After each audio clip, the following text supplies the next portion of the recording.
And I just saw Caroline jump on there as I played the title sequence. Good evening, Caroline. Good evening to everybody listening. Well, not good evening, good morning or good afternoon or good evening to everybody listening on the Acts on This TV audio experience. Massively appreciate you guys who catch up on the replay. If you can't be here live, would love to see you on a live broadcast next time. Maybe you can join next Monday night, 9 p.m. UK, or next Wednesday night, 9 p.m. UK. I was just sharing. Lucy, good evening as well. I was just sharing people in the little lobby area. I do a lot of coaching myself, but I obviously need to be coached in order to coach, because you've got to fill your own well up in order to be able to give anything to other people. So I'm part of a few high-level mastermind groups with other people way more successful than me that I'm learning from. I also go to events, get involved, read a lot of books, that kind of stuff. We're reading a book tonight. That's where I kind of get all my knowledge from. And I was just looking at a scientific study that people have done recently over in the States to say that coffee, because I know I have 2 cups of coffee a day, and I'm like, I don't know if that's too much, because that's a pretty big cup. Other brands are available, not just Starbucks. And I was like, I don't know if maybe I need to cut down on caffeine. Is this right for me? Is it not? I mean, I don't feel like I have a massive slump afterwards. I kind of nurse a cup of coffee, so I'll have it very, very slowly. But it's been proven scientifically, and there's been a lot of scientific studies done on this, and now psychiatrists are even backing this up to say that if you struggle with, thankfully, touch wood, never struggle with depression or anything like that, but if you do, then the actual benefits of the serotonin, because it's packed with serotonin, coffee, and because it's a liquid, you ingest it very quickly. The benefits of coffee, are really, really good for keeping. You might have a crash afterwards, depending on your energy levels, but in terms of keeping your state of being stable, in terms of a lot of people end up living one day down here, the next minute up here, next day down here, next minute up here, and they're constantly yo-yoing between feeling on top of the world to feeling a worthless piece of shit, effectively, to put it in layman's terms. Coffee, if you have 2 cups a day, spread them out, apparently has now absolutely been proven. There's been kind of research done on it for decades, but they're now accepting that actually it's a really pretty good thing to keep your state of being stable. So maybe that's why I'm all right. I'm kind of bounding around like a mentalist. But try it yourself. If you're feeling a bit down, you've now got permission to have a bit of a caffeine binge.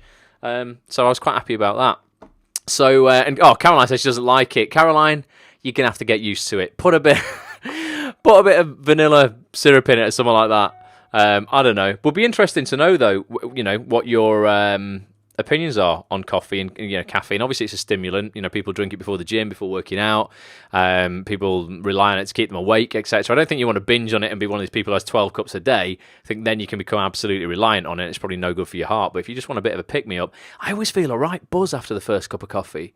Fired up. I've done so much work today. I've had one of those days, where you almost get into flow when you're tidying up. And I had all my invoices to do, and I've been tidying not just my physical world, but my virtual world. I've deleted loads of files on my computer. Andy says they also claim coffee drinkers make better lovers. Well, I am an amazing lover, Andy. So maybe that's the coffee. Absolutely. Maybe he's born with it. Maybe it's Nescafe. I don't know. Is caffeine in Red Bull? Caroline, it can be. But you can get a caffeine-free version, which I've always thought is pointless. It's about as pointless as decaffeinated coffee. I just don't understand it, why you'd bother. But coffee makes Dawn's heart beat 100 miles an hour.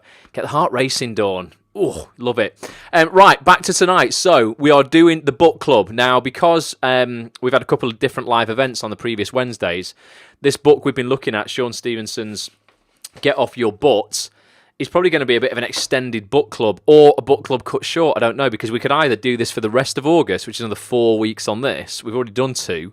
Or we could do 2 more weeks on this and then cut August in half and maybe just look at another book for 2 weeks and then start a brand new one in September for the full 4 weeks. So we go back to 1 book a month. Maybe we should do that. We'll do 2 more weeks on this, 2 more weeks on a random book that maybe we can just get done quickly. Then we'll look at a bigger book in September. But this is an awesome book. So this is the 3rd week we've done on it. It's called Get Off Your Butt by Sean Stephenson, and he doesn't mean butt as in the thing you sit on. It means butt with just 1 T, and it's a word that human beings just use so freely. They give their butts out like confetti, don't they? Throwing them everywhere. I would do that, but hello, Gary. Gary's here as well. I could do that, but I don't have enough time, but I don't have enough money, but I don't have enough resources, but I don't have enough courage, but I don't have enough this, that, all these buts. And we looked at a few things that kind of fuel your buts. Last week we looked at something that Sean classes as your pit crew. So if you imagine your life as an F1 car, and when you see it, well, it's amazing, isn't it? When you see an F1 car go into the pits and then within 1.3 seconds, all 4 tyres are off, been refueled, oil's been redone, everything's been done, and that car's zipping out again. And Sean is like, look, who's in your pit crew? Because your pit crew is going to dictate how often you use the word but. Because if you're surrounding yourself with, negative people, and people who are battery drainers in your life and who would sabotage your F1 car and poke holes in your fuel tank, then you're not really going to be, able to have a successful pit stop, are you? You're not going to be fueled to go forward. You'll be completely drained and your car's going to stand still. So I thought it was quite a nice analogy, that. This week, we're looking at the actual word itself, but, okay, and how it can come up in your life. You've probably used it today. You might have used it this week. Fanny, I just noticed in the Facebook group, you made a post to say you've been out of drama school how many years, and you've only just started right into casting directors, which I think is a massive step for you. Massive round of applause. You've written to 3 today. That's amazing. Don't be disheartened if you don't get replies. I can tell you this month already, I keep a note of everything I have written casting director-wise, exactly when I wrote the emails. I can tell you now, because I haven't had any replies to these yet, but they come at the strangest of times sometimes. Already this month, on the 24th of... So it's last month, actually, now. On the 24th, so just a week ago, I wrote to 6... 5 casting directors, an executive producer, and a head of department at the BBC. Not a single reply of any of them. Am I disheartened? Not at all. These are busy people. Sometimes it takes me 2-3 weeks to get back to people. They might never reply, but that seeing my name in their inbox might have just jogged their memory about me, and maybe I'm at the front of their mind for something else, when something comes up. So don't worry if you don't get any replies. It's a great step forward that you've made, now actually reaching out and writing to people and asking for stuff. But previously, maybe you were using your but for the last 6 years, 7 years, however long it's been, since you haven't sent any emails. So you've got to get off your butts. Dawn says her tutor used to use give a compliment and then finish it with a but. Interesting that, isn't it, how it works in your psychology? Your boss could say, oh, this is incredible, but I don't think you're very good at that. And you won't focus on the thing he's just said is incredible. You'll focus on the thing that he just said but about. James is here. James Walsh. James and Kerry Walsh. It's like a dual Facebook account. Amazing. Looks like 2 people using one account. Amazing. Thanks very much for joining us. So we're going to be looking at effectively language tonight. It's a big part of the Bulletproof Actor program that I run for actors. You can check that out at bulletproofactor.com if you're interested in going super in-depth on mindset coaching. Won't be open for registration until January now, 2018. I'm just taking the latest 100 or so students through the program, having massive breakthroughs. Fanny's one of them. Big breakthrough for you, that, Fanny. Getting out your comfort zone and asking for more. Good on you. And language is a big part of the course in terms of what comes out your mouth to other people, and also what you say to yourself. More importantly, what you say to yourself, because what you say to yourself is always heard. What you say to other people, sometimes they might not hear it. Your subconscious is always listening, all right? So if you are walking around using negative, disempowering language about yourself, or the main question in your life that you're asking, because we all have a main theme really in our life, the question that runs through our entire life. A lot of people that question they ask themselves is very, very negative. It's like, when will you ever, have any success, or, when will you ever be in a position to leave your job, or when will I ever find someone that, wants me for me, or when will I this, when will I that? It's a really negative question, as opposed to getting up in the morning and saying, how can I make a positive impact in the world today? Who can I help today to get further in their life and career? Positive, empowering kind of statements. What can I do today to take one more step towards my goals? Language is important, and the way you label stuff. Andy said he's got a bit of a dodgy connection, so you can catch him on the replay. You can catch him on the replay, Andy. I've got a sweet connection here, though.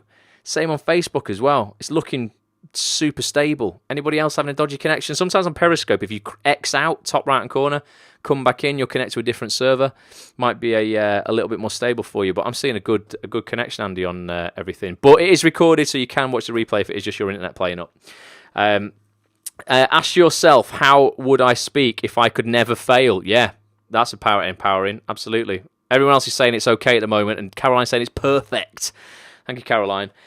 Right, so let's have a little look then. So this chapter is, it's actually, we're skipping them in different orders. This is lesson 2 in Sean's book, and it's called Watch What You Say to Yourself. And I think that's really sound advice. So we're just going to start off with looking at the power of words and what he says about the power of words. Good evening, Bobby. How you doing, mate? Good to see you here.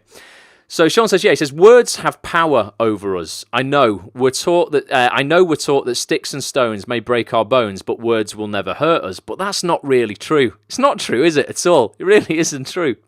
Unless you're some kind of yogi who's dedicated your life to the release of the ego, words can certainly hurt you. Words are more than just letters squeezed together. They're packages of emotions. Loving words can make us feel wonderful. Hurtful words are toxic. Think about it. If all you did was unpack toxic packages every day, you'd eventually get sick. Simply becoming aware of words as emotion packages can be transformational. You'll see right away that people actually do live in their language. And that applies to you, me, everybody. We're all living in the language that we use every day. Positive people use positive and uplifting words. So they say things like, you look great, okay? It's a much better way, to greet somebody than to just go, all right, way more positive. Negative people choose negative and cynical words. You'll never get that job, why try? Who's been told that in their acting career? Who's been, just give me some hearts or some yeses. Hearts on Facebook, not Facebook, on Periscope or Twitter. Give me some yeses on Facebook. If you've ever been told, you'll never make it as an actor, why try? Get a real job. I want to know, because I bet that's everybody. I bet it is. Somebody said it to you. Not the people who love you, not your parents or your husband or your wife. I bet somebody has said that to you. Yeah, so so the yeses are all coming through. It is, and these are people who are just completely insecure about their own lives. They don't want you to have success because it makes them feel like shit. People who feel victimized only use the vocabulary of victims. They say things like, I never get what I want. People who are always sick talk only of their sickness. It's a big one. Gary thinks he said it to himself at some point. Gary, well, that's negative self-talk. We know all about that. We got to change that. So yeah, people who are always sick talk only of their sickness. Right? I'm just not doing very well, they'll say all the time. People who are extremely gracious, though, speak only of their gratitude. I'm so glad you were able to come today. Gratitude, I still believe, is the antidote of all negativity. It's no coincidence that good words make us feel good, and that hurtful or angry words make us feel bad. There's a 100% correlation between the words we choose and how we feel. And the chapter goes on to talk about that words can transform you, that words, there's even suggestions that words can heal on a physical level. But I want to go to a section in this chapter now that Sean classes as the but triple threat, okay? These are like the 3 areas where most people use that word but. Oprah preaches that today. Oprah, say that again, Caroline. She preaches that words can heal physically. Is that? She's super spiritual, Oprah, isn't she? I like her. I like her a lot. She interviews some great people about spirituality as well. So here we go. Have you read The Power of Intention? Gary says, I haven't, Gary. Maybe we should do it as a book club book, though. So this is the but triple threat, guys, all right? Oh, Oprah is talking about gratitude. Great. So most negative self-talk centers around 3 specific language patterns that Sean calls the but triple threat, all right? And we're going to look at each of those in turn and how you can, kind of use those, be aware of those so you don't fall into that trap. Alex, good evening. And Alex, we've got 2 Alexes, Alex Hewitt and Alex Garrick on Facebook as well. So we've got our but, write these down actually so you're aware of them. We've got our but fears, okay? And this is B-U-T, not B-U-T-T, all right? This isn't fears of your bum. These are your but fears, okay? Fears that would make you say, I would do that, but, Then we've got our but excuses. I hate excuses. I will suffocate my own and everybody else's excuses as well. And then we've got our but insecurities. So they're the 3 but scenarios, effectively. Fears, excuses, and insecurities, okay? These 3 patterns, Sean says, have the power to mire any person in a feeling of absolute and total hopelessness. let's take a closer look at how you can deal with each of them. I'm going to take a brief look at these. You can read the rest of the chapter if you want to look at these in depth, because I want to read you a story, proper actual story time tonight. It's not just theory tonight. There is a story in this book about how an incredible person went through a really tragic event. You're going to read something that I promise you no one here, I don't think will ever go through. I would hope you never went through anything like this. And they lived in this whole but world for years, and then they got over it. I really want to read you that because I think it's really powerful. But let's have a look at the first but of the triple threat, which is dealing with your but fears. Okay, it says, have you ever noticed that whenever you find yourself in a new situation and you're not certain of the outcome, it feels natural to be afraid? Of course it does. First time you go into an audition, even the 20th time you go into an audition, maybe, till you really get used to it, you're still going to be afraid. Your heart starts to race, your stomach does acrobatics, and you begin sweating in places you didn't even know you had. All right? That's also when your negative self-talk often kicks in. Thank you for sharing this on Twitter, Sarah. Anyone else wants to give it a retweet on Twitter, bring some other people to the party, would hugely appreciate that. Same on Facebook. So this is what happens when your self-talk kicks in. You say things like, but what if I fail? But what if if I look bad? But what if I disappoint everyone? Thanks, Caroline. Just about any phrase that starts off with but what if is simply fear attempting to work its way into your life. Anytime you say, but what if, it's generally followed up with something negative in it. Not many people say, but what if it all works out and we all win? Because that's requires too much courage for a lot of people, doesn't it? That's not what a lot of people would say. Fanny says she lives by those words. A lot of people think, I've got to be realistic. Anytime anybody's ever said to me, be realistic, I follow that up straight back at them with be more courageous. Be realistic, be more courageous. And anyone ever tells you to be realistic, follow it with that, and they have nothing to say. They have nothing more to come back with. So yeah, just about any phrase that starts off with but what if is simply fear attempting to work its way into your life. You can't rent it 1 square inch in your mind, or it will squat on the property and turn that magnificent mansion into a dark, warped and dangerous crack house. So you can't let that but what if statement rent even 1 square inch of your mind, otherwise you turn your mind into a dangerous crack house. That's good, says Sarah, be more courageous. It's a great answer, Sarah, honestly. So fear running free in your self-talk must be stopped in its tracks immediately upon recognition. The acronym has been used so much, it's a cliche, but cliches are cliches because they tend to be true. So fear. So here it is again. Fear stands for false evidence appearing real. I'm sure you've all heard that before. Has anyone never heard that before? I'd love it if someone had heard that for the first time on here.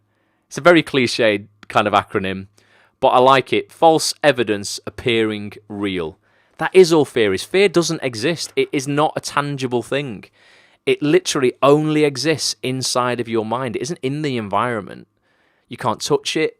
You can't grab it. You can't rip it up. It's actually literally only exists in the 4 walls of your head. I have a friend that won't pursue her dreams because she's being realistic. Well, tell her to be more courageous, Alex. I love it. I will buy more into that now, says Bobby. It's great, honestly, Bobby. So that's all it is, right? Think about it. How many of the things you've been afraid of in your life have come to pass? And I bet it's not many, right? And in any right, it's purely a waste of your time, energy, and emotion to worry and say, but what if? Instead, step in and ask yourself these questions, he says, okay? What if my fear is wrong? Who says this fear is true? What if the best case scenario plays out instead of my worst case fear? This is the thing I coach a lot of people on. I'm like, look, we've got to make the excitement of this best case scenario playing out.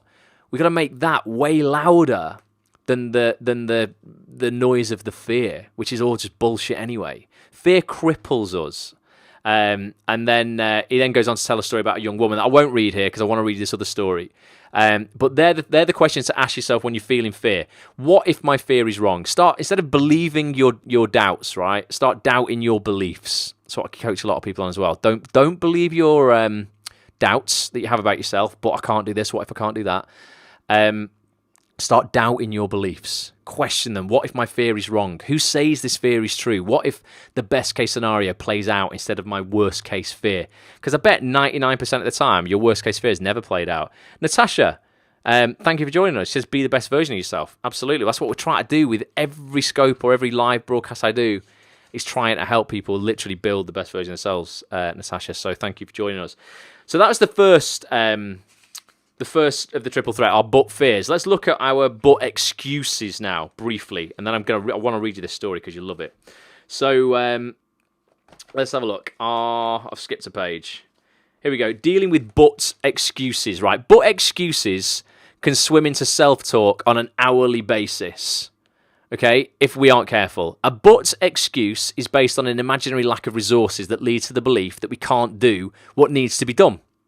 The but excuse is always stated as a fact, and we may actually believe it's a fact. And we all know when you say, I've done this a lot on the coaching, when you believe something, you say, I believe, what you're actually saying subconsciously is, I am certain that that's the way it is.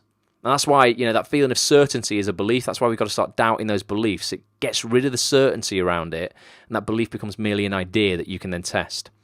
So the but excuse is always stated as a fact, and we may actually believe it's a fact, but it's really just an excuse we use to rationalize our lack of activity or participation. But I don't have enough time. I hear it all the time. Good evening, Sarah, as well. But I don't have the money. But I don't have the energy. Be honest with me. Anyone use any of those excuses this week? Anyone said that today? Any of those? But I don't have enough time, I don't have enough money, or I don't have enough energy? Maybe you woke up this morning super early. I woke up at 6:15. Did not feel like I had enough energy to drag myself out of bed and go to the gym. I just knew it was a non-negotiable and I had to do it. Had I been saying, but I don't have enough energy... Karen's here. Good evening, Karen. Or good afternoon for you. Caroline says, I have a bad case of dandruff. She uses an excuse. And Gary said, yep, don't have the energy. So many times, guys, you've got to do the thing that you're saying you don't have enough energy to do in order to create the energy. I felt so energized after working out for an hour at the gym. I would never have felt that energized if I'd have stayed in bed, giving myself the excuse that I don't have the energy to go to the gym. It's kind of a weird juxtaposition of how it works, but you've often got to do the thing you're actually complaining about in order to have the thing that you're using as an excuse not to do the thing you're complaining about, if you get that. Sean says, why do we like these but excuses so much? Well, that's because a but excuse gets us out of doing things we don't want to do. In the beginning, sitting on our but excuses can be really comfortable, but leave us alone. Eventually, though, that's all they ever leave us. People leave us alone. And then eventually, that's all they ever leave us, literally alone. So your but excuses will forever leave you alone if you don't get up off them. Here's an example. Your friend asks you a dozen times, you want to come to the gym with me this week? I'd love to, you reply, but I don't have the money for a fitness membership. Another victory recorded in your I can get out of anything game, right? Wrong. But excuses always come back to haunt us. We skip the gym, leaving more time for mindless TV, channel surfing, and our body suffers. We get stiffer and more out of shape, and we start packing on the pounds. Meanwhile, we cry that if we just had better genes, we would already be physically fit and trim. I know this doesn't sound very pretty, but we need to hear it. I'm as guilty of embracing my but excuses as anyone else. The goal is not to be perfect. Our minds are experts at coming up with excuses. The real goal is to recognize when you're stuck in a but excuse loop and do something about it. That's my excuse too, says Caroline. I think a lot of people use that for exercise. Oh, if I was just in better shape, I'd be able to run a bit faster. But I don't have the money for a gym membership, But then they'll say, but I'm so unhappy with the way that I look. Well, why aren't you working out? But I don't have enough energy to work out. It's kind of like this whole excuse, it's 100% excuse mode. And you've got to break that perpetual loop and get out your butt ruts. Exactly. Dawn, get out of your butt rut if you're in one. Sarah says, love these podcasts so much. We suffer more in imagination than reality. We do, Sarah, 100%. The worst case scenario in your head is nowhere near actually what happens in reality. Caroline's there got a limiting belief about inheriting a mother's hips, I believe. Is that just a but excuse, Caroline? Absolutely. And then Natasha says everyone has at least 10 minutes for them. As in what, for working out? Natasha, I reckon everybody can do some physical activity. Lots of scientific proven studies done if you exercise before 8 a.m., guys, as well. Particularly if you're a man, when your testosterone levels are high. In fairness, Caroline, she says she walks 4 or 5 miles a day. Well, that is Very, very good. A lot of steps there, Caroline. So let's have a look. I'm going to skip a little bit and we're going to look at how Sean deals with these but excuses. Like I said, I can't go into like everything in each section here because I want to read you this story. But here's a little bit about what Sean does when these but excuses come up. He says, 1, I get 100% honest with myself. I reveal things that I don't want to hear, see, or feel, even if it makes me uncomfortable in the moment. 2, I project my current behaviour out into future. What will happen if I don't change now? Next week, next month, next year, in 10 years? The answer is never warm and fuzzy, but it's always motivating. So if you're using these excuses, you're like, oh, well, I'm 2 stone overweight, but I don't have enough energy to go to the gym. You've got to get super honest with yourself and go, well, you know what? If I'm never going to work out and look after myself the rate I'm going, in 5 years' time, I'm probably going to be 10 stone overweight. How's that going to make you feel? Because if that put me at like 22 stone, I'd be incredibly unhappy in myself if that was me, because it's just not a standard I want to live by. Doesn't mean if you're that now, you can't drop all that weight. Of course you can, but you've got to take the action. You've got to want to do it and get totally honest with yourself. Quit making these bullshit excuses. So Sean says, get honest with yourself and change your behaviour. Dealing with your but insecurities is up next that we're going to look at. So we've looked at our but excuses and our but fears. We're going to look at our but insecurities. So excuses, fears, and insecurities are the triple threat of the word but. So dealing with your but insecurities. Our but insecurities go right for our self-esteem. These insecurities lurk deep inside, ready and waiting to do you in. In fact, when you think you're doing really great, they can pop up to pull you down. And the but insecurities are things like, and give me some hearts if you recognise yourself in this, but I'm not attractive enough. Who said that about going for a film role or a TV role or even wanting to be an actress or an actor? Oh, well, I'd never make it because I'm not attractive enough. There's roles for like everybody, no matter what you look like. Tricia says, yep. I think loads of people. And also, I think that, you know what? I think there's so much pressure. Wendy says, yeah, as well. There's me all the time, says Bobby. There's pressure on guys as well. Like, honestly, I know women say, oh, you know, it's like the industry just looks at women as these, you know, sexy things in shows and all that kind of stuff, and swimming costume adverts, you know, or there was a whole hoo-ha about a protein shake advert where, you know, the girl was just in incredible shape. It wasn't even Photoshop, but she was just in incredible shape, and it was on the underground, and women were saying it's body shaming and making her feel terrible. As guys, we have a shitload of that as well. It's like, you know, all you women, you know, all swooning when Ronaldo takes his top off and the guy's completely ripped. That has the exact same effect on guys as well. So I think for men and women, there's never been more pressure to look a certain way aesthetically. But you've got to realise, you know, particularly in this industry, that, you know, the shows that you're going to be in, particularly TV shows, not films, wholly representative of the nation as a whole. So there's parts for all ages, sexes, races, shapes, sizes, you know, ethnicities, everything. So don't have these limiting beliefs about, you know, you're not a certain thing or enough of a certain thing to work in this industry. Of course you are. It's all that bullshit in your head. Other but insecurities we've got, but I'm not smart enough. That might be something you were told at school 20, 30, 40 years ago even. And yet today, you're still, you know, it still screws you up. Bobby says he was anorexic when he was a teenager, 6.5 stone. Wow. So the guys are affected as well, man. How are you dealing with that now, Bobby? Well, you look good now, mate, so hopefully all is well there. But it is just, honestly, there is just as much pressure on us guys as well. I think sometimes, you know, people think we have it easy, but it's just as difficult. Yet the TV shows I like are gritty in real life. The Bridge, where the women don't wear makeup and look dowdy. Yeah, you know, there's like, TV has to be representative of the nation. And Bobby's now comfortably at 11 stone with decent abs. Boom. Good work, man. So other one, yeah, you know, I'm not smart enough. You might have been told at school 20 years ago. You're still carrying it around with you today. I told you about my mate who was told his reading age was 3 years behind at 11. Now he's 35 almost, and there's nothing wrong with his reading. Yet if you ask him to do a reading at a christening or a wedding, he shits his pants. It's nothing. He's grown so much stronger, but the limiting belief in his mind that he's behind in his reading, he's still massively hung up about. It's one of his butt insecurities. Well, I would read at your wedding, but I'm not very good at reading. No, you're absolutely fine at reading. You've got no issue whatsoever. Get off your butt. And the other one is I'm not talented enough. People use that in this industry all the freaking time. All the time. Definitely. And Alex is saying he's seen some casting calls saying must be a very good looking male. And you know what? And that's perfectly fine. Anyone can put a casting call out for anything. And I don't get offended by it whatsoever, and nobody should. Don't ever waste your time lambasting or, like, you know, posting all over Facebook, oh, look at this casting. It's so sexist. It's so this. It's so that. Bullshit. You're wasting your time.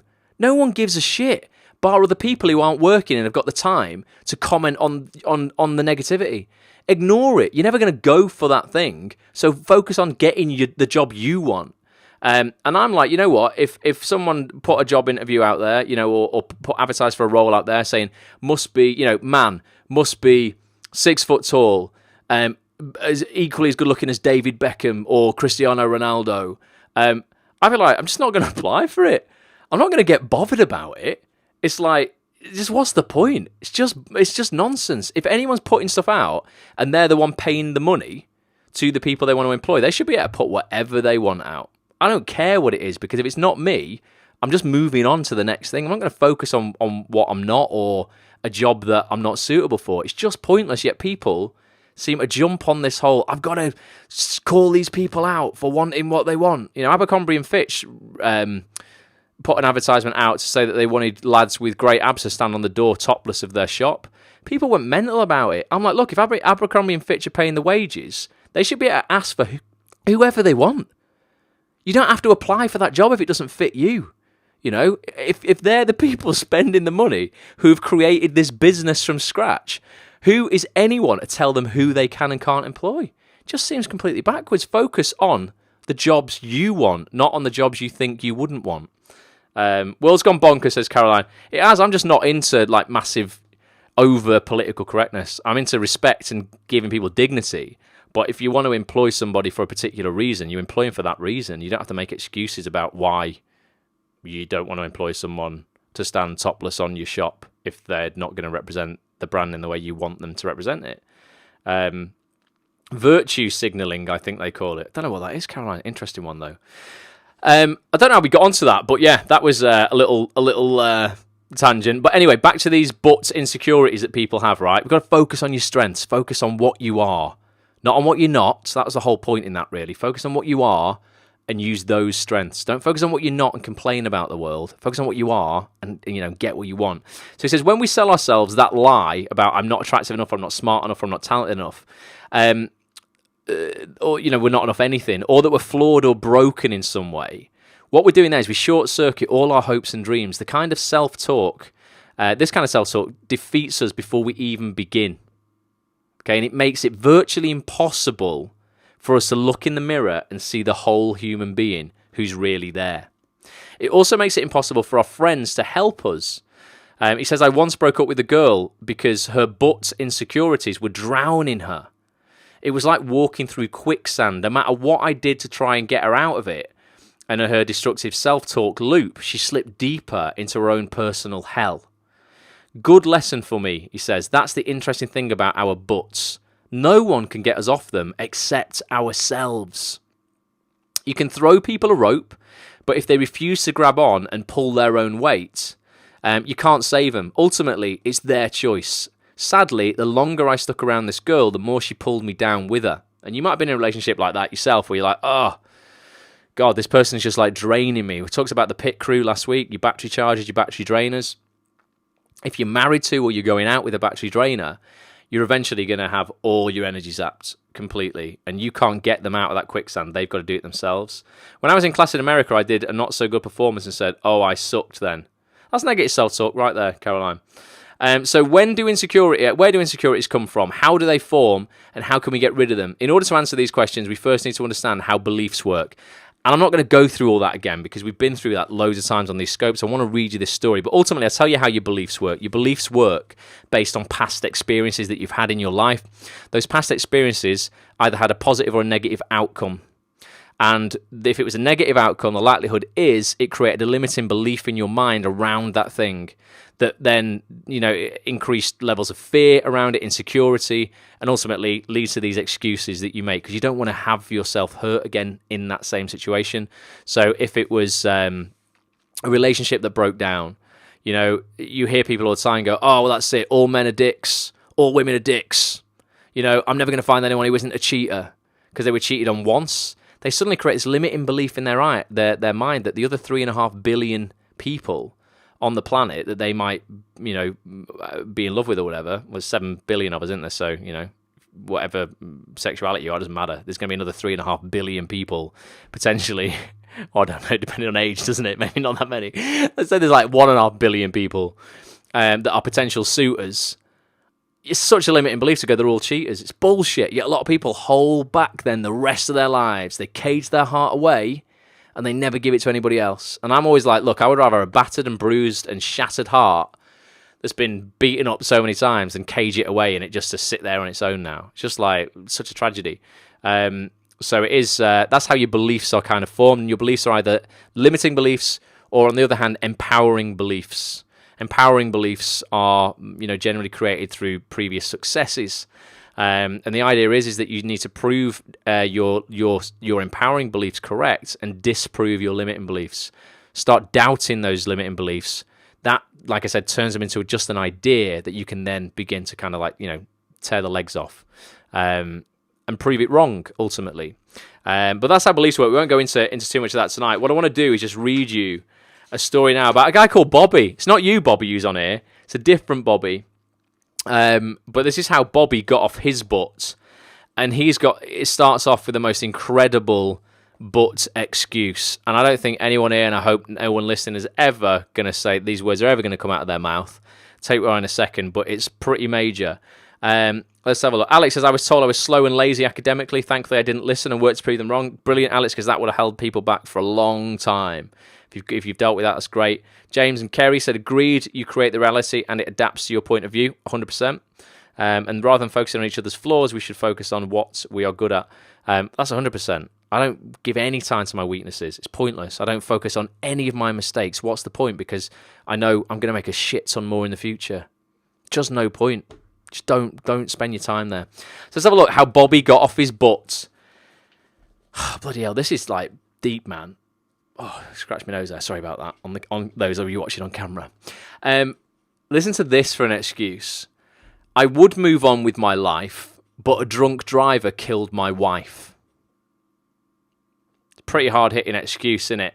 And I think a lot of people would let somebody off for being stuck in a butt rut if that just came out of their mouth. But let's have a look at this. It's an incredible tale. The words you use make sense of your experiences and are profound. They truly do determine whether you get off your butt. Perhaps no one understands this better than my friend Bobby. He's the kind of guy who doesn't have a cross word to say about anything or anyone. Every time we hang out, he's wearing a big smile, sharing upbeat stories and reflecting with gratitude. When I'm around him, I can't help but feel grateful myself. Maybe that doesn't sound very impressive, a nice guy who makes people feel good, but I bet it will after you read about what he went through in his life some years ago, long before I became his friend. In 1985, Bobby Petrocelli thought he had it all. A great job coaching sports in a sports crazy Texas high school. And his 2.5 year... Oh, burp then. I'm so sorry about that. That wasn't supposed to happen. Apologies. And it's my throat making noises like a dinosaur. I wasn't even a burp then. Back to this. I became his friend, yeah. So he thought he had it all. And his 2.5 year marriage to his beautiful wife, Ava, the love of his life. That night, he got home about 10:30 p.m. and ate a big bowl of rigatoni, another of his loves. He and Ava nestled close on the sofa as they always did and talked softly about how their day had gone and the approaching Thanksgiving and Christmas holidays. When they went to sleep that night, they couldn't have been happier. So this is a guy who's like, got it all, right? Or what people would perceive as having it all, okay?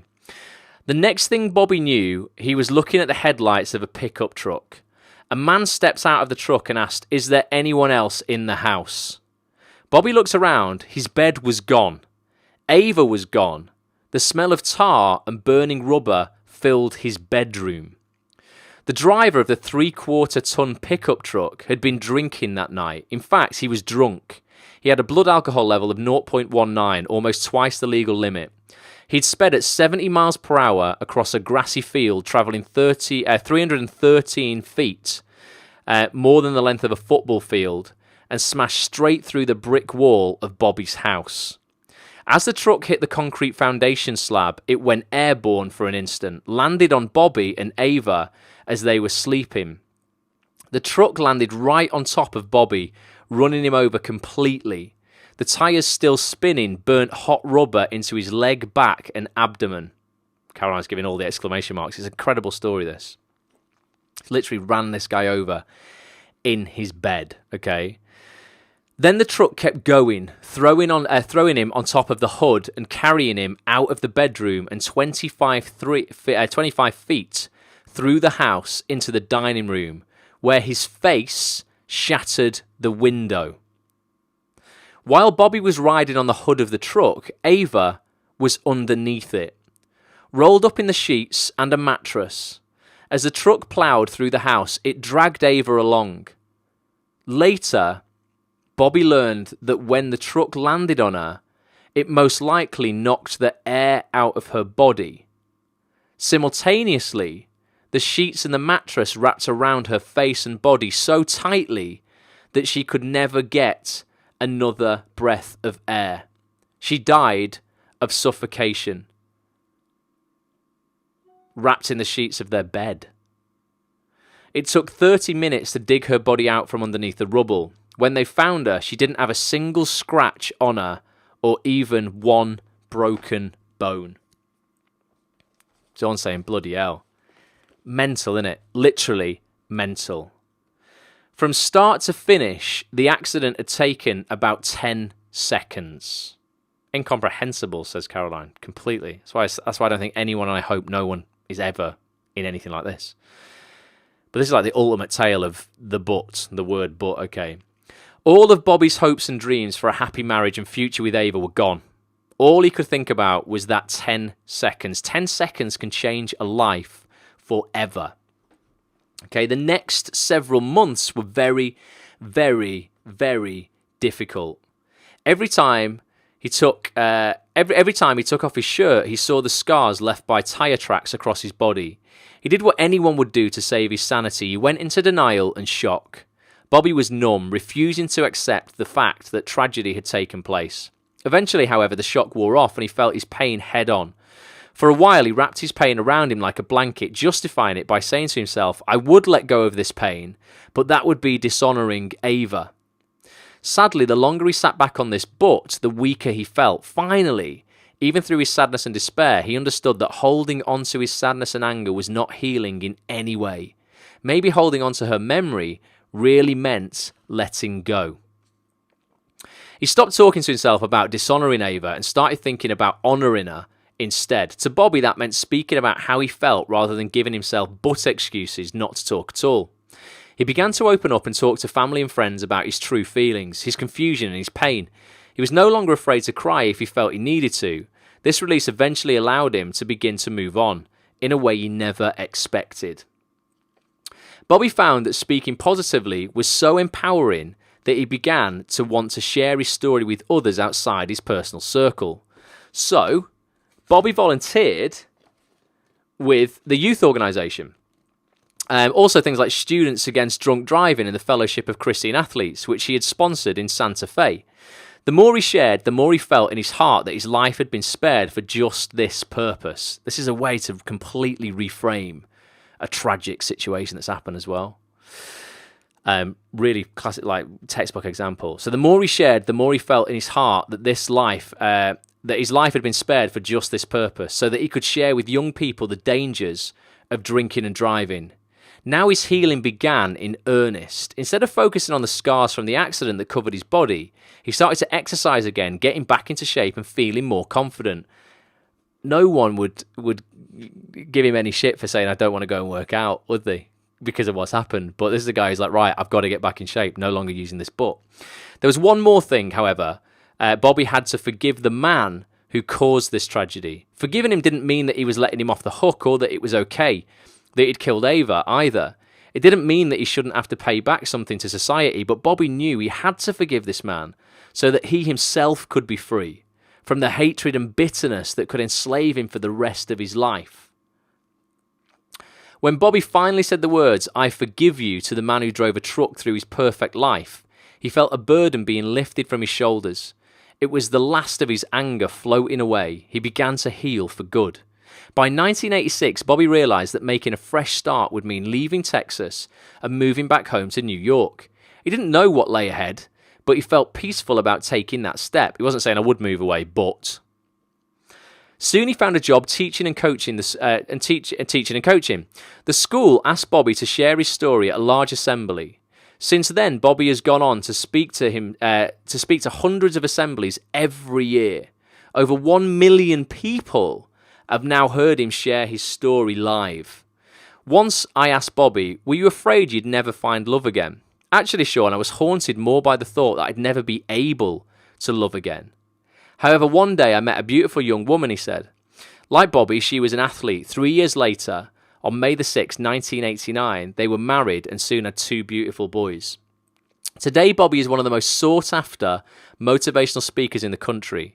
He's authored several books, including his autobiography called 10 Seconds. Maybe you should go and buy that. I'm going to look at that. Beyond his message about the dangers of drinking and driving, he feels that the most important message he can share is that each decision has the power to affect not only us, but also the lives of others. So choose wisely. So what an incredible story. So his name was Bobby... Caroline's asking for his full name. His name was Bobby Petrocelli. Petrocelli. Petrocelli. Yeah, absolutely awesome story. So just going to finish off with some words from Sean about this chapter. So he says, "I knew my friend Bobby's situation was horrific. Worse than anything most people have ever experienced or people will ever experience. However, I decided to share it with you because I wanted you to see the tremendous power, both positive and negative, of the words we say to ourselves. Even in the worst of circumstances, as this truly was, you can still push forward. When the world feels as if it's falling apart around you, you need to be your own best friend. Give yourself the best advice you have. Choose the words you use wisely. They will play and replay in your mind for years on end." And Bobby didn't think only about the words he said to himself, but also about the messages he gave. Messages he gave at every opportunity. "Sean," Bobby once told me, "the only reason I was able to survive and rebuild after that accident was because I immersed myself in uplifting thoughts, words, and beliefs." He read inspiring passages from scripture, watched funny movies, and devoured personal development literature. It all contributed to freeing Bobby from his darkness. "In my years of traveling the world, I've heard hundreds of tear-filled stories. I've hugged complete strangers as they've sobbed in my arms. I always whisper the same thing to them. Look for the gift in your pain.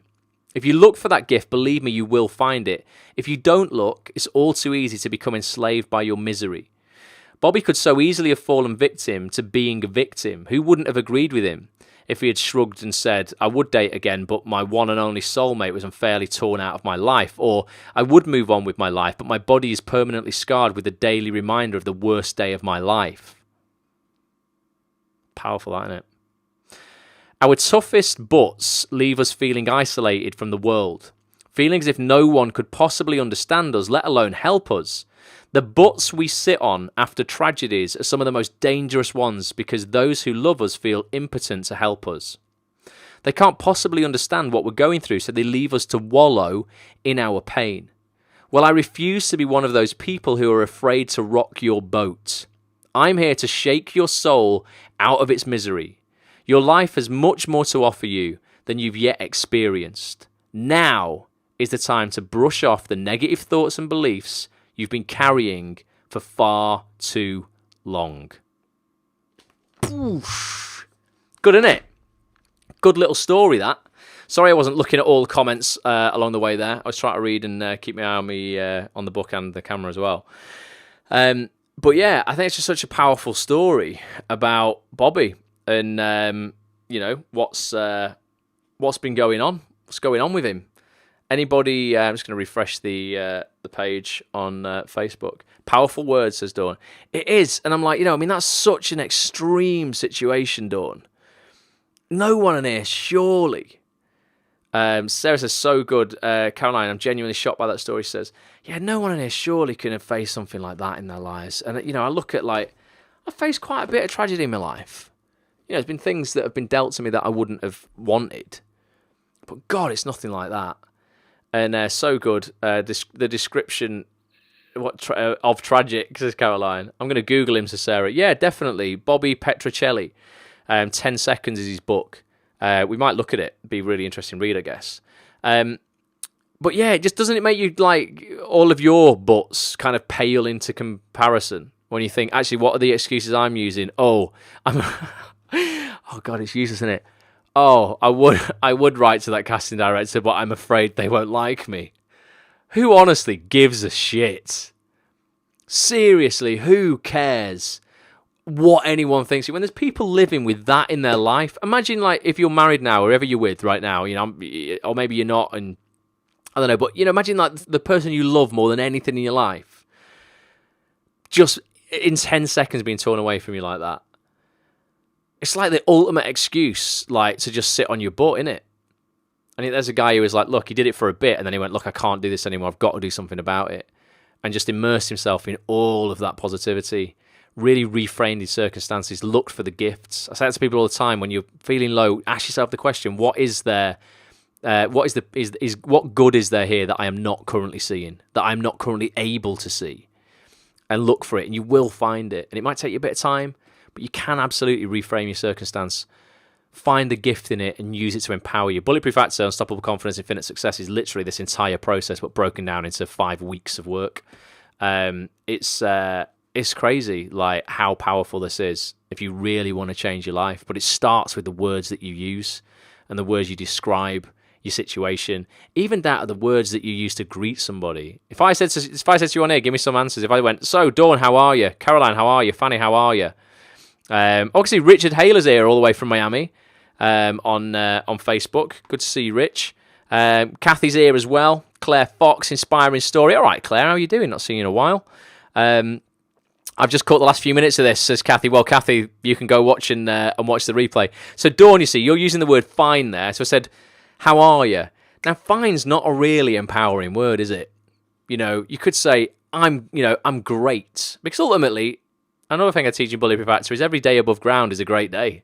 If you've woken up this morning, seriously, with air in your nostrils above ground, today is a great day. You are in control, because there will come a day where you don't wake up above ground with air in your nostrils. Mediocre. It's only a mediocre word, Caroline, isn't it? We need to start using more empowering, positive language to describe your state. A lot of people don't want to say they're great when someone asks how they are, because they want to make the other person feel bad. You are not responsible for their happiness. If they're like, how are you? And you go, oh, absolutely amazing. Or reframe your words. So we're doing this exercise last week. Rather than saying I'm completely overwhelmed and I don't know what to do, reframe it and say, I'm blessed with opportunity right now. I've got a lot of choices and I'm just deciding which ones, I'm going to take and which ones I'm going to throw away. It means that, it's the same situation, but as opposed to saying I'm overwhelmed, saying I'm blessed with opportunity makes you feel so much better. Bobby's saying not so great today, but will be better. Well, that's positive, that's optimistic. You could say, rather than not so great, you could say I'm being challenged right now. That's more empowering. Ultimately, when I feel like that, I'm just like, look, this is all just a big test, just for me to prove myself. That's all it is. I'm just being challenged right now to prove myself, and I'm going to step up, and I'm going to be courageous. The words you use are super everything really, to be honest with you, because they form your environment, they form your reality. Lindsay's here as well. I woke up with a hangover, but feeling grand. Well, you could say that actually, you're incredibly grateful to be feeling well, and how, because now you appreciate how it feels not to be well, and you've learned not to drink again. I'm so glad I don't drink anymore. I just don't drink. Dawn says, how are you, Ross?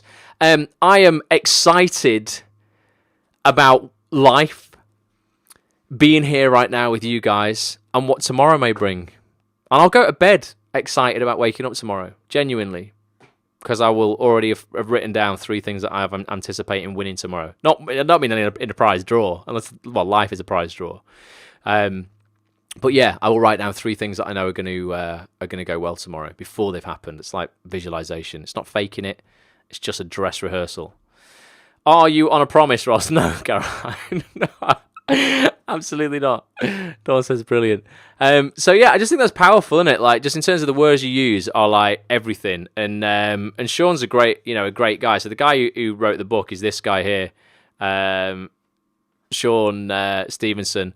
Born with a lot of adversity himself. He was born literally almost every bone in his body was broken when he was born. He was just a sack of bones, he described himself as. Very physically limited, just a little guy with brittle bones who's created an enormous impact on the world, and is now one of the greatest kind of personal development gurus on the planet. And 2 peas in a pod a little bit, because I like all the coaching that I do. I like it to have a scientific basis. Sean's exactly the same. He knows way more than me.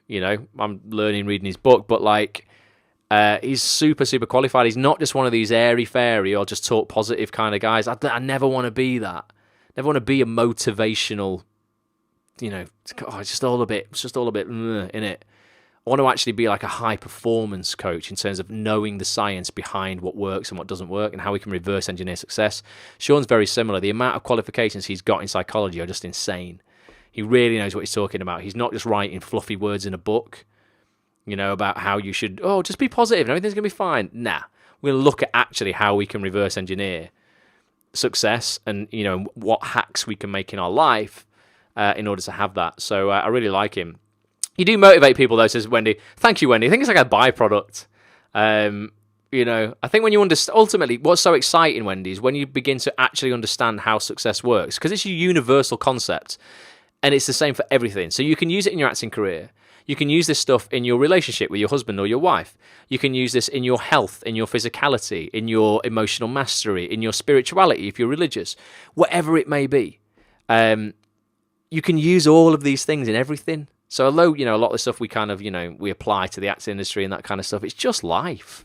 There is nothing esoteric or special about the acting industry. I wish people would just stop being so freaking romantic about it, putting it on a pedestal like it's a completely different career to a brain surgeon or, a racing car driver or an astronaut or whatever it is. It's exactly the same. Yes, the processes of getting work are different, but the adversity is still the same. You don't think a brain surgeon just suddenly gets to be a brain surgeon, do you? Or Tim Peake just suddenly, gets to be an astronaut.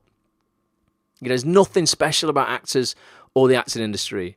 It's just a job like most others that's desirable and oversubscribed. And you can reverse engineer how people are having success in it. And it doesn't mean you can have it overnight, but it means you can definitely guarantee yourself more success than most if you understand the basic principles of success that have been the same for 200 years. I mean, look at what people are doing today. So, back in the day, this goes back to being realistic, and I use the examples of people who have been unrealistic in their lives in a really positive way. The Wright brothers. It's very unrealistic to think you can just shape a tube of a steel, well, effectively like a sheet of steel, isn't it? Shape it into a tube, pack it with people and fly it over the other side of the ocean. The Wright brothers didn't think that was unreasonable. They created aviation as we know it. Elon Musk is doing the same thing today. What an incredible guy about not being realistic. So the SpaceX project, where he wants to now fly people recreationally to space, he started out, everyone was going, this is a ridiculous idea, so unrealistic. And if you remember the first SpaceX launch, it was an absolute tragedy. The rocket exploded, killed people. Really, really bad. He didn't give up then. He did it a second time. It blew up. He did it. I don't think it killed people the second time. I don't know if it was unmanned or manned. Third time, it exploded. Fourth time, thank God, touch wood, it worked. And that's now becoming a reality where people will maybe, later on this, I don't know what we are now, 2017, I don't know, maybe the next 15, 20 years, people will start doing this. And it is, it's down to people like that who are so forward thinking. They ain't listening to their butts. Oh, but what if the rocket blows up again and kills someone? It's already happened, hasn't it? So it's actually quite likely that's a possible outcome again. And he did it happen another twice. Like I said, I don't know if it was manned the second and third time, but he didn't sit on his butt. He just got up and made it happen. Hasn't that happened with Branson's flight to the moon? Yeah, so Richard Branson's doing a similar thing. I think they're racing against each other, SpaceX and then Branson's Virgin Galactic, I think it's called. I don't know how far along they are, but they're kind of head to head. It's quite friendly competition, though, I think. They're both after the same goal, both incredibly successful billionaires. I'm sure they're just enjoying the process. But yeah, it's about not being realistic and not listening to your butts and not, thinking that you're in such a unique situation that nobody can help you. Matt says, loving your positivity. Boom, Matt, good to see you here, mate. Join us all the time. We're here every Monday, every Wednesday night, 9 p.m. UK time. Claire says, love this positivity mixed with realism. It's just about what it is, Claire, is like I say, it's not baseless positivity where you just go, oh, I'm just going to look through rose-tinted glasses. Everything's fine. It's not. It's acknowledging the challenges in your life, but it's actually seeing them as the best possible circumstance they could be. So it's not about faking it and pretending everything's fine when it isn't. That's really bad advice. Fake it till you make it is probably the worst piece of advice you could ever give anybody. And actors are giving it all the time. It's nonsense. That's totally being unauthentic. There's no integrity in that whatsoever. And if you're pretending everything's fine when it's not, no one will help you. When you reframe your negative situation into the best possible situation it can be, which doesn't mean you're not acknowledging the struggle, because you can be. You can be like, how are you today? Oh, well, I completely screwed up that audition and I'm going to give up acting. I'm shit. That would be the most negative version of it. Reframing that and going, I was really challenged at an audition yesterday and it's highlighted an area that I would really like to strengthen. And I'm going to go out now and ask for help to get it. To get that help. And if you ask, I say life will pay any price you ask of it, but what you're asking for, life will pay you that price. But people don't ask for enough. It's reframing that's going to empower you as opposed to going, right, I'm completely disempowered and everything's terrible. My whole world has fallen apart because I've screwed up in one area. So it's about, I don't know, it's not realistic. It's just, it's like, I said before, Claire, if you were here, it's like, when people say, be realistic, why would you ever get that job? Or be realistic. That would never happen to you. I always answer them with be more courageous. You need to be more courageous.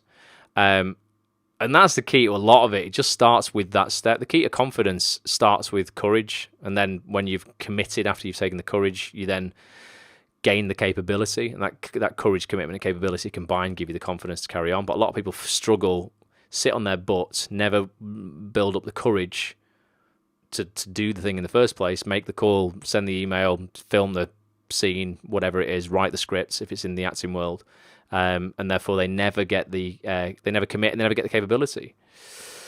So yeah, interesting one. But ultimately, I think it's a great book by Sean. Get off your butt. We're going to look at it for one more week last week. We're going to look at it for one more week next week. I'll pick another little section of it to read.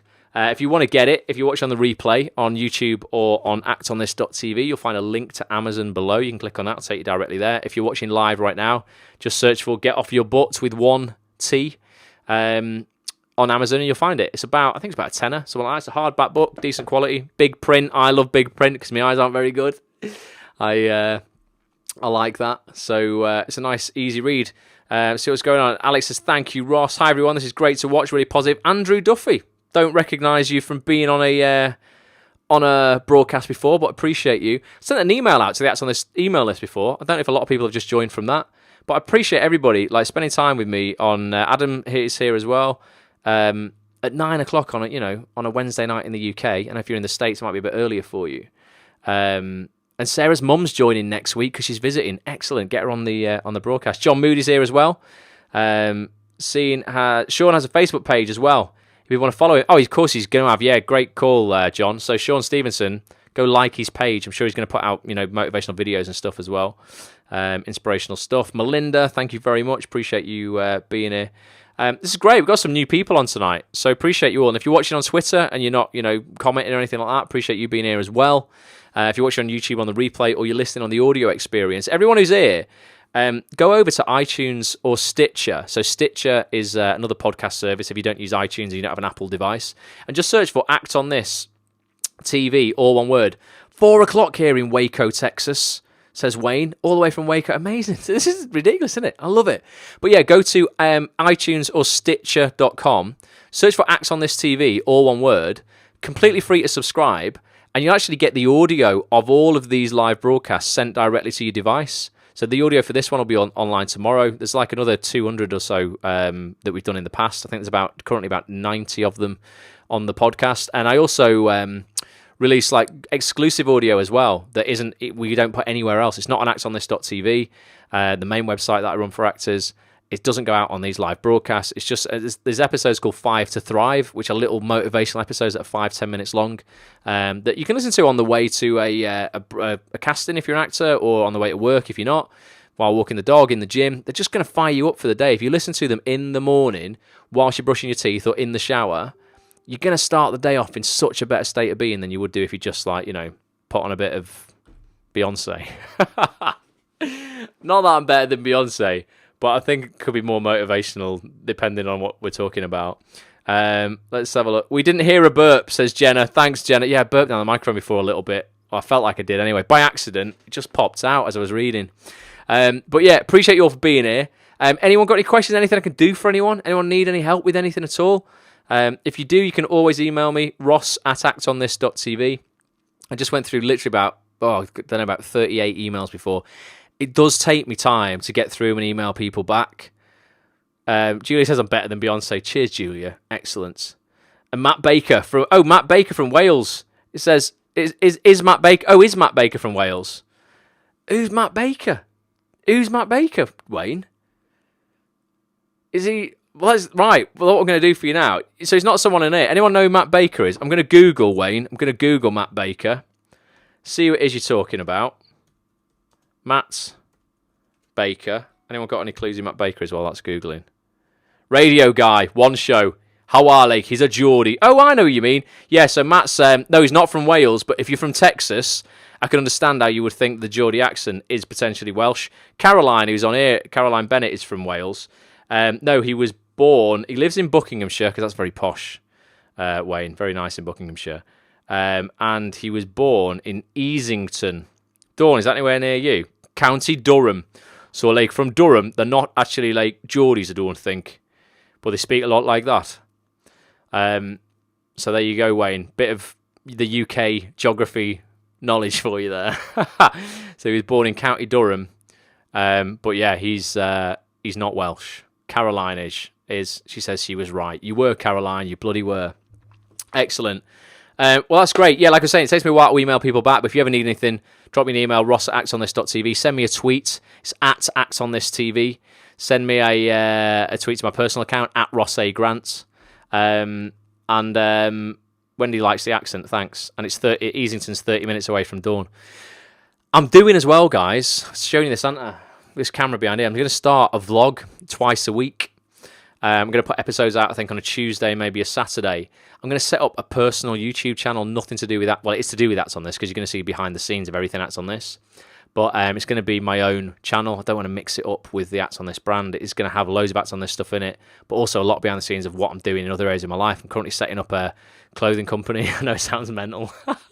But I'll take you behind the scenes of all my voiceovers, all my acting work, behind the scenes of how I run Acts on This. I just want to open it up. I get a lot of questions from people saying, how do you do this? How do you do that? I'm actually just going to film it all. Put 2 episodes out a week. They'll only be 10 minutes long. But you're going to see like everything. You're going to see what's going on, how I do stuff. If you want to do similar stuff, I'll show you how to do it yourself. It's just going to be quite fun, I think. So when I've set up that YouTube channel, the new one, I'll give you a heads up on that. I would massively appreciate you subscribing to that, because I'm going to be starting off literally with zero. Nothing. So it'll be a little test, actually. I'm always telling people to, start from a position where 1 is better than 0. I operate from a position like that in my entire life. I would do these live broadcasts even if just one person was watching. It's better than 0, isn't it? And you never know, that one person could be somebody who really needs to watch, or if it's in your acting career, could be it's a producer or somebody super influential who might give you a job. You should never be like, oh, only 3 people turned up. You know what? It's 3 more than would turn up for most people. So be grateful for those 3 people. Let's have a look. Jenna says, apparently you can get your numbers up on your video views for YouTube through Pinterest.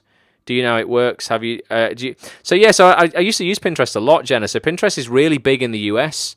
It kind of hit a bit of a brick wall in the UK, and it's mostly used in the UK. For basically, Pinterest is where you have a board on Pinterest. They're called boards, and you might create a board if you were a t-shirt designer. You create a board going my latest designs, and you just pin pictures. Pinterest is all visuals. It's just pictures. That's all it is. So I used to pin all the news. Any article I did for Acts on This, I would pin to a news board on Pinterest. Got a bit of traction, but it was huge in the States. In the UK, I just didn't feel that it got the traction that it needed. I'm sure if I had a following on it and I was decent at strategizing on Pinterest, it'd be good. I'm certainly not saying it's not going to work for you guys, but for me, it's not an area where I'm going to focus. Facebook and Facebook ads is just unstoppable. Twitter's still powerful. Instagram is becoming bigger and bigger and bigger. I'm going to focus a lot on Instagram, and then YouTube as well, obviously just natively. YouTube is just, there's hacks and things you can use so your videos appear higher up in rankings and stuff. I'm going to do a broadcast actually with a guy called Nav, my mate Nav, who runs Absolute Motivation, and I know I've been saying it for a while, but he's going to come on. He's got like 600,000 subscribers on YouTube. His videos have had literally millions of hits, and he works with some of the biggest brands in the world getting their videos out there. He's going to come on and do like a ninja session on how you can get your videos, viewed higher with higher rankings and stuff on YouTube. We would love to know how to master YouTube.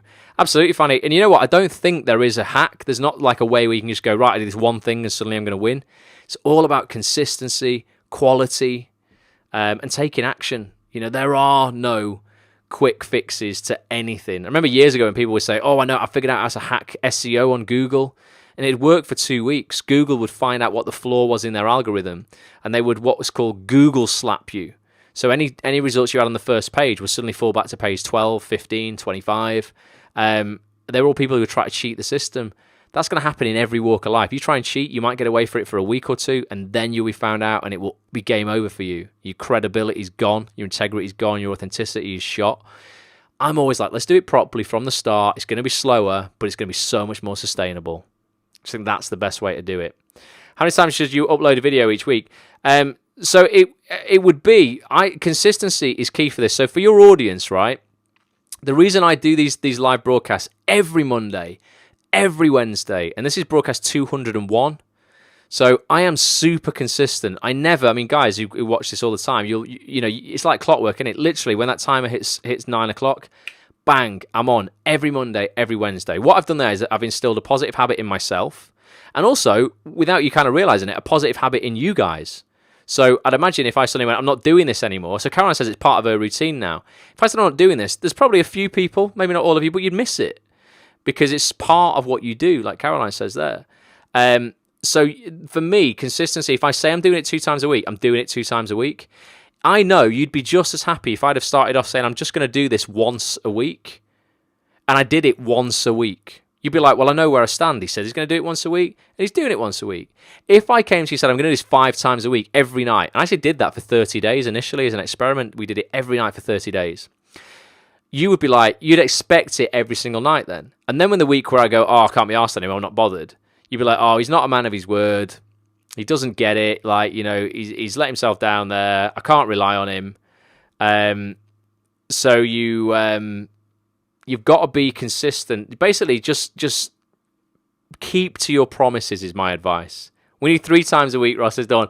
I'm going to be putting out those 2 vlogs, so you'll get me not live, but you'll get us on that and on the podcast as well. Like I said, I'm going to be putting out some exclusive podcasts on a Friday that aren't here. So there's plenty of places to get a bit of Ross action in your life. But yeah, anyone who's starting up anything, be consistent. If you say you're doing it once a month, do it once a month. That's fine. People will expect it and you won't let them down. If you're doing it once a week, the same. Every day, way more pressure, but don't do it every day for 7 days and then not again for 3 weeks because you will lose all of your followers overnight because they won't trust you anymore. Wendy says we need our daily fix of Ross. Well, you know what I was thinking of doing actually? After this intake of Bulletproof Actor, we've got 4 live calls left, I think. So that's the high performance mindset coaching series that I do for actors just once a year at the moment. It's just a 5-week course with 2 bonus calls, so it's 7 live calls actually, and hours and hours of video. A lot of people on here are going through it or have been through the program. Because I've been doing these live calls, and I've been loving it. We've got another one tomorrow night for the VIPs. I was thinking maybe of setting up some kind of monthly mastermind group where we jump on. It would be limited though to 100 people. That would be it. There are five live calls, Gary. So there's 5 live calls and 2 bonus calls for the VIPs. So the bonus calls are the one with Chris Stone on show reels and one with a guy called Luis Diaz on high performance physicality and working out. But it's 5 main calls for the actual program itself. So it's 7 in total though, if you get the bonus. But I was thinking, of doing, a live call a month. It'd be limited to 100 people. And we would actually jump on a Zoom call where everyone would actually be on the call. So video and audio if you want to, or you can just listen if you want. But it would be live and we would cover one area a month, and it might be on social media, ninja tactics for YouTube, how to have massive growth on Instagram.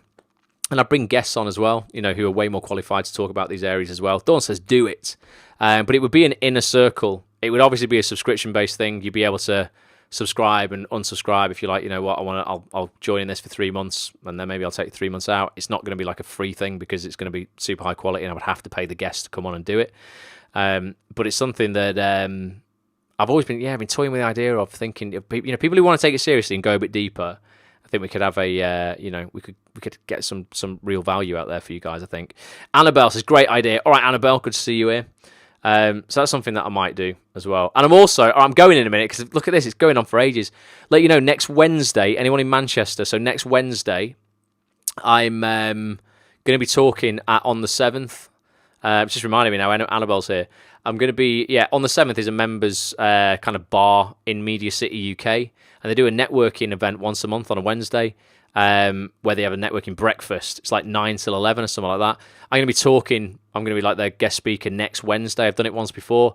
Going to be there next Wednesday. So if you're in Manchester, it's 10 quid tickets are to go. That's it. And you get your breakfast for that as well. You get a bit of networking. I'm going to talk for 20 minutes. It won't be anything super in depth. But it's going to be Wednesday morning 9 till 11. Let me know if you're about. Fanny says she's not going to be there. She's going to be in Manchester on Tuesday. Oh, never mind. Maybe next time, Fanny. Right, thank you guys. Appreciate it. You can all go to bed now. I'm going to do that as well. Like I say, anything I can do for you, drop me an email with that disclaimer that it might be 2 weeks before I reply. Just is the way it is, I'm afraid. It's only one of me, but I'll gladly help you guys out if I can in any way. So thank you. What I'm going to do just before I set the finish off up is just actually pull this video up so I can end it. Otherwise, I'll say bye, guys, and then I'll be like stumbling around for 10 minutes, try to actually end the video. Like I say, Facebook should make this easy. You've got to go into so many settings to end live videos on stuff. They should just make it like a one-click thing, but you've got to go into settings and menus and other menus. There you go. It looks like we're all good. Thank you all. Everyone's saying good night. Thanks. Cheers, Gary. Cheers, Dawn. Cheers, Wendy. Appreciate you all. Thanks for being here. Thanks for everyone listening on the audio experience. If you've got this far on the audio experience, drop me a tweet. I want to know. Sarah, thank you. Thanks, Wayne from Texas. Cheers, Caroline. Dawn, Fanny, Sarah, everybody. Remember, positive self-talk. Go out there, make your positivity louder and your positive self-talk louder. Until next time, bye for now.